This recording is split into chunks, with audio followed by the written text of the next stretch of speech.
ஆண்டவர்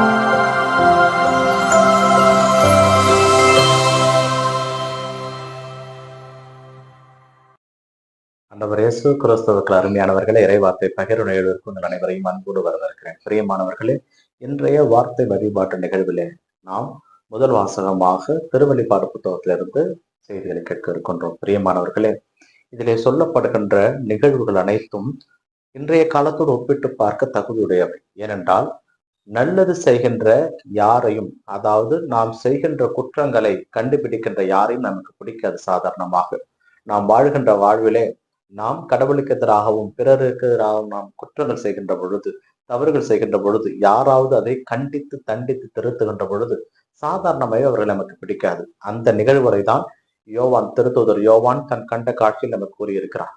இருவர் இந்த மண்ணுலகில் வருவார்கள். அவர்களுக்கு எல்லா விதமான அதிகாரமும் இருக்கிறது. அவர்கள் நினைத்தால் மழை பெய்யாமல் மேகத்தை நிறுத்திவிட முடியும். அவர்கள் தண்ணீரை இரத்தமாக மாற்றுகின்ற வல்லமையும் அவர்களுக்கு இருந்தது. அப்படி அவர்கள் இப்படி பாவம் செய்தவர்கள் மீது இப்படி தண்டனை திருப்பி செய்து கொடுத்த வேளையிலே அவர்கள் ஒரு பூமியிலிருந்து வந்த ஒரு விலங்கு அவர்களோடு சண்டை போட்டு அவர்களை கொன்றுவிட்டு அவருடைய பிணங்கள் 3.5 நாட்கள் அந்த வீதியிலே கிடக்கிறது. அதை பார்த்த மக்கள் அனைவரும் சந்தோஷப்படுகிறார்கள். ஒருவருக்கொருவர் அன்பளிப்பு கொடுத்து தங்களுடைய மகிழ்ச்சி அறிவித்துக் கொள்கிறார்கள். ஏனென்றால் அந்த இறைவாக்கினர்கள் மக்கள் செய்த குற்றங்களை தவறு என்று தண்டித்து கண்டித்து கொண்டிருந்தவர்கள்.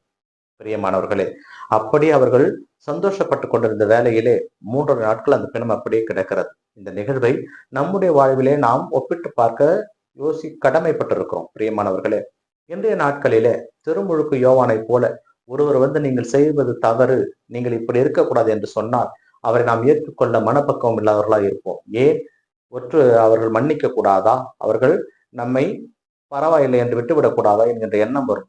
சரியான ஒரு வாழ்க்கை வாழ்கின்ற பொழுது இது சரி, இது தவறு என்று வாழ்கின்றவர்களுக்குத்தான் கடவுளுடைய மேலுலகத்திலே இடம் இருக்கிறது.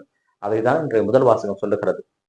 3.5 நாட்களுக்கு பிறகு கடவுளுடைய ஆவி அந்த இரண்டு இறைவாக்கினர்களுக்குள்ளே வந்து அவர்கள் எழுந்து நிற்கின்ற பொழுது பகைவர்கள், அதாவது அவரை சூழ்ந்திருந்தவர்கள், யாரை அவர்கள் கண்டித்தாரோ தண்டித்தாரோ அவர்கள் அனைவரும் ஆச்சரியமாக பார்த்ததாகவும், கடவுள் நீங்கள் மேலே ஏறி வாங்க என்று சொல்லி அவரை அழைத்துக் கொண்டதாகவும் முதல் வாசகம் முடிகிறது.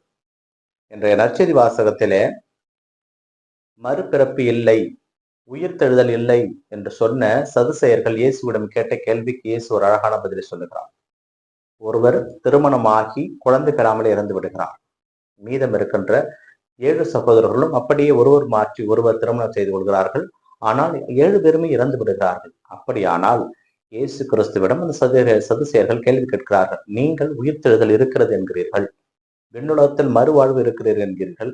7 கணவர்களுக்கு மனைவியாக இவர் இருந்தாரே, அப்படி விண்ணுலகில் அவர் விட்டெழுகின்ற பொழுது எவருக்கு அவர் மனைவியாக இருப்பார் என்கின்ற ஒரு சூட்சமான கேள்வியை கேட்கின்ற பொழுது இயேசு அங்கு ஒரு உண்மையை உறக்க கூறுகிறார். விண்ணுலகத்திலே மரணம் கிடையாது, விண்ணுலகத்திலே திருமணம் கிடையாது, விண்ணுலகத்திலே உறவுகள் கிடையாது. அனைவரும் கடவுளுக்குரியவர்களாகவே இருப்பார்கள். அங்கே அத்தை மாமன் உறவு, அண்ணன் தம்பி உறவு, சித்தப்பன் பெரியப்பன் உறவு கிடையாது. அங்கே இறைவன் முன்னாடி நாம் அனைவரும் அவருடைய பிள்ளைகளாக நாம் இருப்போம். அங்கே சந்தோஷம் மட்டுமே நிலவி இருக்கும். அங்கே மரணங்கள் கிடையாது, அங்கே ஓலங்கள் கிடையாது, அங்கே பிரச்சனைகள் கிடையாது, சஞ்சை சச்சரவு கிடையாது, பிளவுகள் கிடையாது, சாதி கிடையாது, எதுவுமே அங்கே கிடையாது. உயர்ந்தவன் தாழ்ந்தவன், ஏழை பணக்காரன், எதுவும் கிடையாது. விண்ணுலகிலே கடவுளே நம் மீட்பராக மீட்டிருப்பார். அவர் முன் நாம் அனைவரும் ஓசானா பாடிக்கொண்டு தூயவர் பாடிக்கொண்டு சந்தோஷமாக இருப்போம். ஆகையால் அங்கே எந்த விதமான உறவுகளும் கிடையாது என்று சொன்ன பொழுது மீது யாரும் அவரிடம் கேள்வி கேட்க துணியவில்லை. பிரியமானவர்களே, இன்றைய நற்செய்தி வாசகத்தின் வழியாக இயேசு நமக்கு கூறுவது, நீங்கள் வாழ்கின்ற வாழ்வு இந்த மண்ணுலகத்திற்காக மட்டுமே. ஆகையால் இந்த மண்ணுலகில் உங்கள் வாழ்வை நீங்கள் தெரிந்து கொள்ளுங்கள். இந்த மண்ணுலக வாழ்வு நமக்கு விண்ணுலகத்திலே வாழ்வு கொடுக்காது. இங்கே நாம் நல்லவர்களாக வாழ்ந்தால் மாத்திரமே விண்ணுலகத்தில் நமக்கு இடம் கொடுக்கப்படும். நம்மிடம் இருக்கின்ற காசை வைத்தோ பணத்தை வைத்தோ அதிகாரத்தை வைத்தோ விண்ணுலகில் நம்மால் ஒன்றும் செய்ய முடியாது. நம்முடைய வாழ்வை புடமிட்டு பார்ப்பார்கள். நம்மை சூழ்ந்து வானதூதர்கள் இருக்கிறார்கள்.